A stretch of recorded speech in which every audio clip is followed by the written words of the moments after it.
पंडित बनारसी दास जी साहब, उनके विषय में 1 मिनट में मैं आपके सामने बात रखूंगा, क्योंकि जब तक हमें उस व्यक्ति का पता ना हो कि ये शब्द किसके हैं तो हमें उन शब्दों की महिमा कम आती है। अर्ध कथानक का नाम आपने सुना होगा। अपने 55 वर्ष की जीवनी को उन्होंने बहुत ही सुंदर ढंग से अर्ध कथानक, the first autobiography of Hindi का खिताब उसे मिलता है। ऐसे अर्ध कथानक के रचयिता थे। जीवन में उतार चढ़ाव की बात करेंगे तो शायद ही ऐसा उतार चढ़ाव भरा जीवन किसी और कवि का या किसी और विद्वान का रहा हो। आपने नवरस कृति को लिखा अपने यौवन में और गोमती नदी में बहा दिया। तुलसीदास जी के समकक्ष थे। तुलसीदास जी ने प्रूफ रीडिंग के लिए रामायण की रचना जो की थी, रामचरितमानस की रचना की थी, वो प्रूफ रीडिंग के लिए बनारसी दास जी साहब को भेजी और बनारसी दास जी साहब ने जो कुछ प्रूफ रीड किया उसका सार विराजे रामायण घटमाही ये रचना लिखकर उन्हें भेजी। और उतने ही आदर से तुलसीदास जी साहब ने हस्तलिखित कृति में विराजे रामायण घटमाई को एज अ अपेंडिक्स जोड़ा। ये उस जमाने का सामंजस्य था लेखकों के बीच में, कवियों के बीच में। इसी में जब आप देखेंगे तो वास्तव में पंडित बनारसी दास जी साहब आगरा के रॉक स्टार थे। कौन थे? जैसे आजकल आप लोग गली गली में कुछ हिट हो जाते हैं, आपके भजन नहीं, सॉरी, आपके गाने हिट हो जाते हैं और आप गली गली में गा रहे हो। ऐसे पंडित बनारसी दास जी के समय में उनके जो रचे हुए छंद पद, समयसार कलश इत्यादि के जो पद थे वो गली गली में गाए जाते थे। ऐसा उनका जीवन रहा। और उन्होंने एक बहुत सुंदर काव्य लिखा है जिसमें वो हम सबको भोला कह रहे हैं, बुद्धू कह रहे हैं कि तुमने अपना जीवन क्या कर रहे हो। तुम ये आंखों से जो तुम देखते हो, इन आंखों का क्या है, कैप्चरिंग पावर क्या है? ये आंखें चमड़े से बनी हैं, चमड़ा ही देखती हैं और इसके पीछे तुम सारे स्वप्न संजोते हो। थोड़ा आंखों को खोलो और ये आंखों की कितनी पराधीन प्रवृत्ति है। अगर अंधेरा हो जाए तो आंखें काम नहीं करती हैं। सही में तो आंखें बंद होने में और अंधे होने में अंतर है। तुम सच में अंधे नहीं हो, अंधे जैसा बिहेव कर रहे हो। जरा अपनी आंखों को खोलो। और इन आंखों को खोलने के लिए मैं आमंत्रित कर रहा हूँ आभास भाई को, जो बड़ी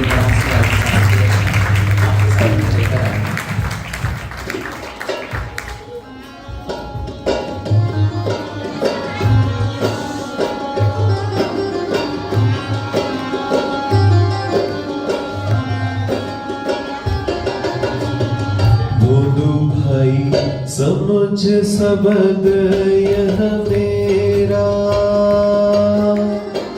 बोलो भाई समझ सबद यह मेरा।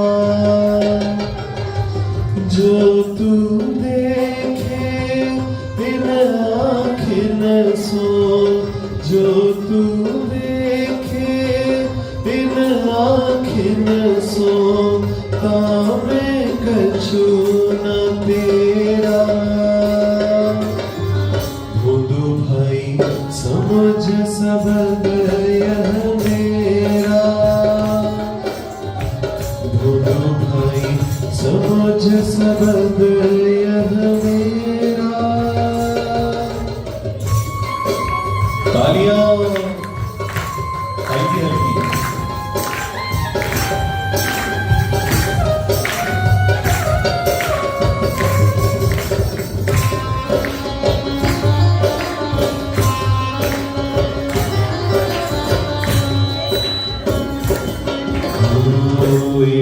आँखें दो रची चाम की, चाम ही चाम बिलोवे।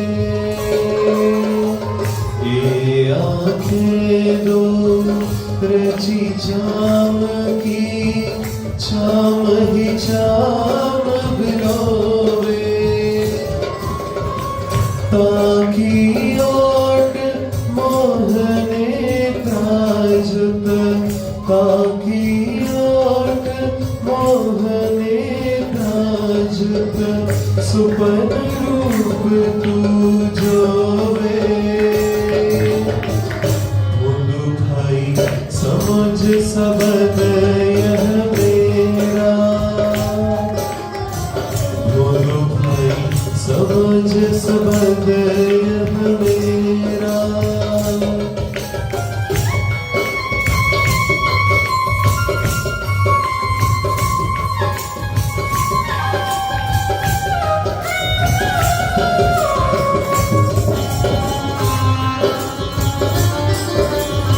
आगे वाली लाइन में आप देखिएगा कि ये बता रहे हैं बनारसीदास जी कि ये जो आंख है ये सब एक बार में ही विनश जाने वाली है और ये पुद्गल से हमारा परिचय करती है, लेकिन हम तो पुद्गल नहीं है।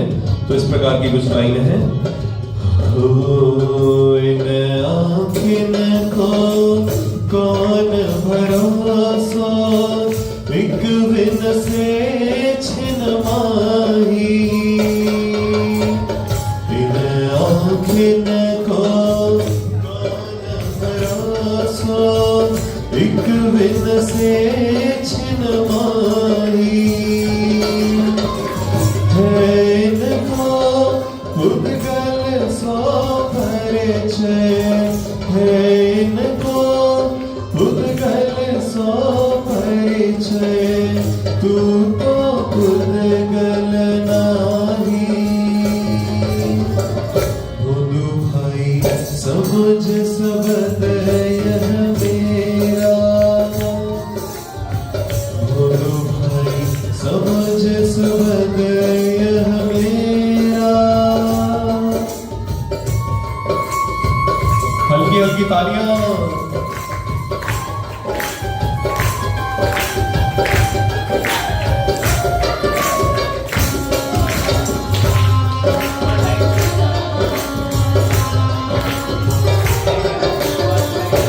पराधीन बल इन आँखिन को, बिनु प्रकाश ना सूझे।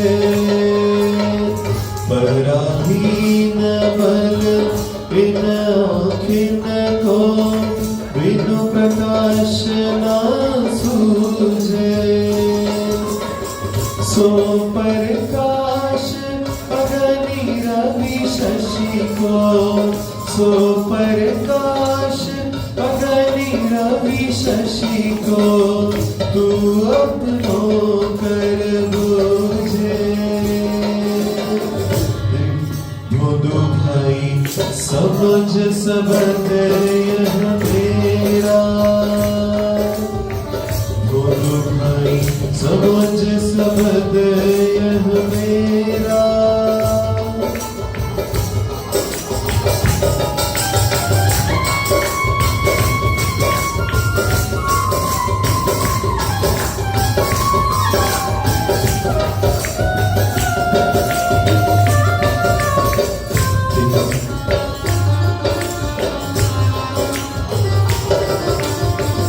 तेरे द्रग मुद्रित घट अंतर, अंध रूप तू डोले।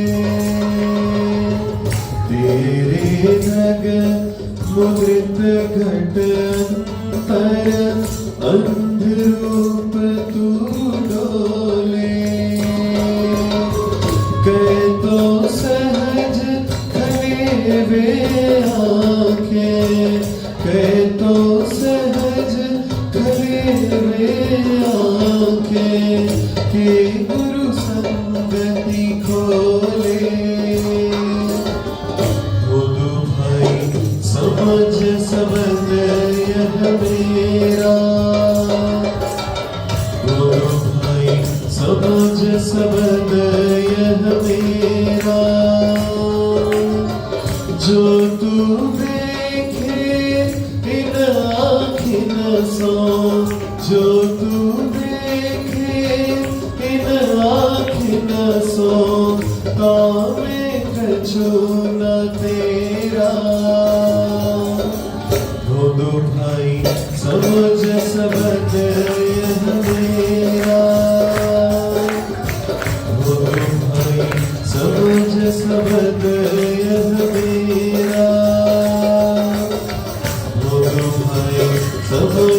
सबद यह मेरा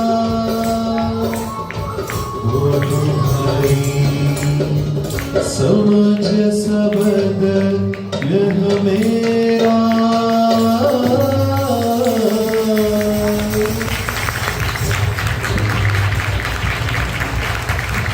कह तो सहज खुले वे आंखें, कह सतगुरु संगति खोलें। या तो आप खुद ही वो आंखों को खोल लो, निसर्ग सम्यक दर्शन, या फिर सतगुरु की संगति से आंखें खोलें, अधिगम सम्यक तो